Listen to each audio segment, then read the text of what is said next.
This Torah class is brought to you by TorahAnytime.com. Okay, good morning, friends. Today is Chaf Elul, the 20th day of Elul. Today is the Yahrtzeit of Rav Yosef Shloima Kahneman, the Ponovezher Rav. Ponevezher Rav lost his family in the Holocaust, and he rebuilt his life, and in doing so, he was one of the great architects of Torah of the 21st century. He had amazing perspective on life in general and the destiny of the Jewish people. He had a very positive, hopeful view of the Jewish people. I want to share with you some anecdotes about the Ponovezher Rav. The Ponovezher Rav once said at the Chanukas Habayis of the Koil of Ponovich, he says, why is it that there's so much Torah in the world today? There was never so much Torah in the world. There was never such a strong yeshiva movement. He says, the souls of the 6 million of our brothers and sisters that were consumed in fire and murdered by the Germans, their souls are floating in the air. Like the Gemara in Avodah Zarah says on Daf Yud Ches, when Rabbi Hanania ben Shradyoin, one of the 10 martyrs, when he saw the Sefer Torah going up in flames, he said, Gevilin nisrafin va'oisiyos parchais. The parchment is consumed in fire, but the letters float in the air. These souls and these letters of the thousands of Sifrei Torah and millions of Jews are floating in the air, and they need a place to rest. And where did they rest? On the Bachure Yeshiva of the next generation. That is why there is the most eminent and prominent and powerful yeshiva movement in the history of the Jewish people. Where does it come from? The souls of the 6 million and the letters of the Sifrei Torah that were consumed.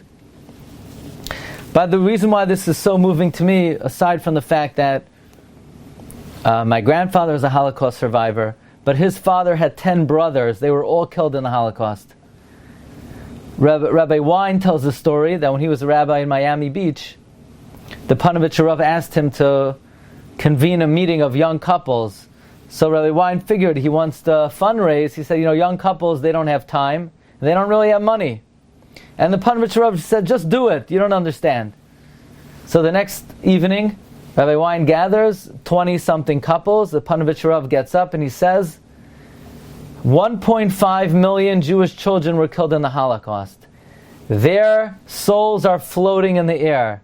We need bodies for these souls. Could you help us out? Rabbi Wein writes, that year in his shul, a bumper crop of babies were born. He said, what a great man, the Ponovezher Rav.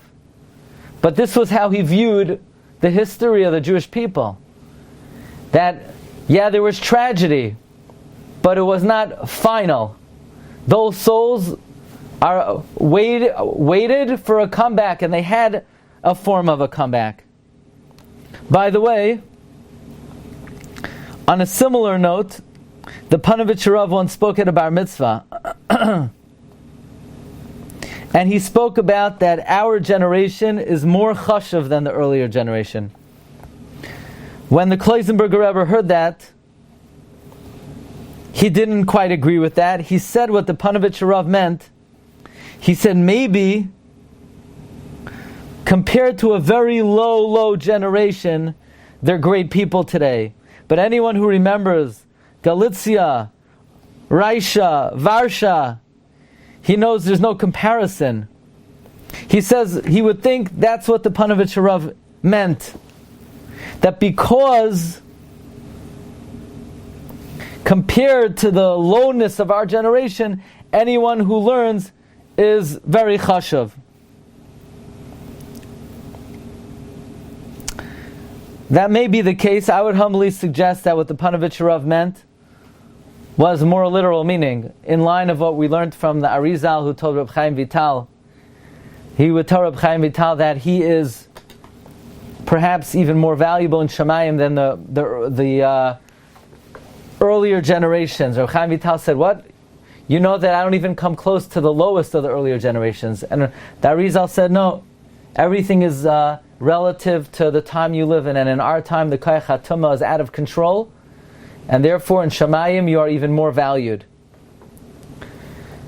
So, in a similar token, we know there's an idea that in our own time, the Koyach HaTumah, if it was out of control in the times of the Ari, could you imagine how should we describe it in our times? And therefore a person is judged based on their circumstance. And I would humbly suggest that's the focus on why we talk about Noach on Rosh Hashanah. Because Arizal says that Noach was a tzaddik. Yes, had he been in the times of Abraham, maybe he wouldn't have been anything. But he didn't live in the times of Abraham. And therefore, because he lived in his times and it was so difficult for him, maybe in a certain sense, he was much greater than other generations. And that's something we want to focus and hone in on Rosh Hashanah. That Ribbono Shel Olam, we may be wanting, we may be lacking, but realize, look at the generation we're in, and relative to our challenges, look how great we are. By the way, the Ponovezher Rav would say that in our times, after the Holocaust, he would say we have so many Iluyim and very bright young Talmidei Chachamim. And he explained it, that because of the terrible tragedy of the Holocaust, that there never was such a thing. So God had to sort of replenish the Jewish people, and He gave us a Dardeya, Mitsuyanim, Talmidei Yeshiva, as sort of a consolation. So there was a child over there, and he asked the Ponovezher Rav, that which you said, there was never a tragedy like this, it's not so pashut, it's a machlokes. So the Ponovezher Rav said, what do you mean it's a machlokes? What machlokes?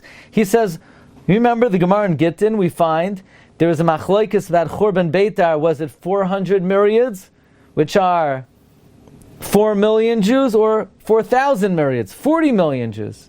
So according to the opinion it was 4 million, the Holocaust was worse.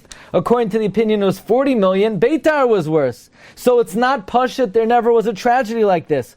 The Ponovezher Rav responded, you see, I told you in our generation we have students like we never saw before. Look at what eminent Talmidim we have in our generation. That's how he looked at the situation.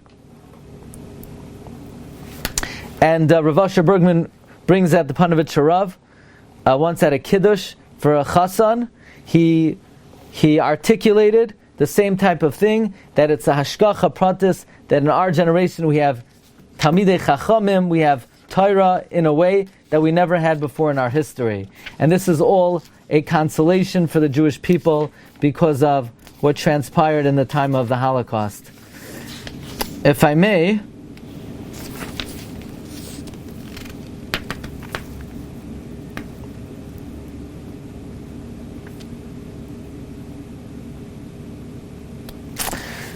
the Ponovezher Rav came to Eretz Yisrael with no money, no clothing, nothing, just with the skin on his back. He comes to Bnei Brak, he stands on the mountaintop, he says, in this mountain there's going to be a great yeshiva. They said, Rabbi, you're dreaming! Rav Kahneman says, yes, I'm dreaming, but I'm not sleeping. I'm dreaming, but I'm not sleeping. I want to share with you a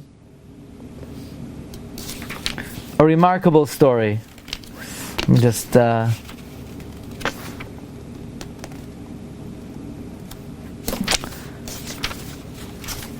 really a very special story. There was a boat of survivors who arrived in Eretz Yisrael after the Shoah, and the boat arrived at the port at Haifa.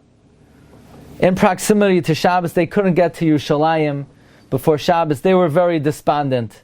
And these were broken Jews. These were Jews who, their commitment to Judaism after the war was not that strong. And the Ponovezher Rav comes to them and he tells them the following story. There was once a Rav of a city that was looking for a chasan for his daughter. And he finds a bacher, and the bacher had all the mailas.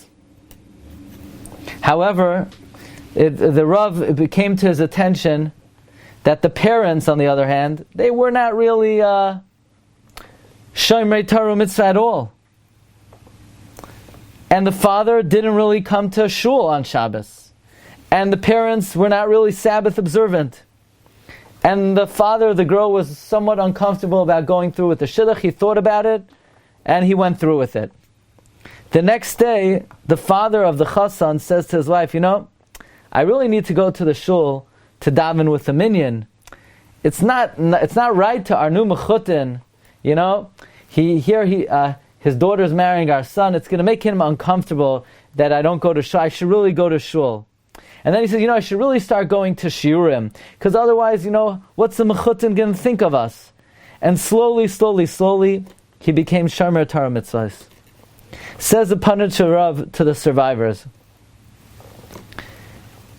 I want you to know that whatever you may have done in the past, whatever lacking in your observance you may have into the past, don't even think about it. It's not relevant anymore. Because you need to know one thing.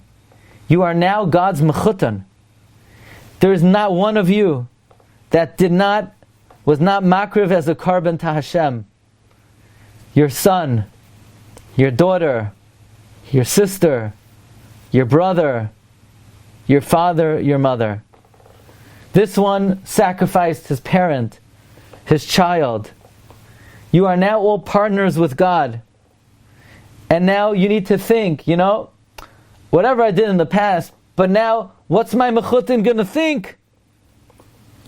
And this message resonated very deeply with these survivors. Encourage them. Instead of them feeling that God forsook them, and God was hiding from them, they for the first time had a feeling that God embraced them, and God wanted them, and God chose them and selected them to be His partner, to be His mechutin. I'll end off with one story about the Ponovezher Rav, about Achdos in our generation. He would talk about Misnagdim and Chasidim. So the Ponovezher Rav, he looked at it like this. There was once a very wealthy guy in Kiev.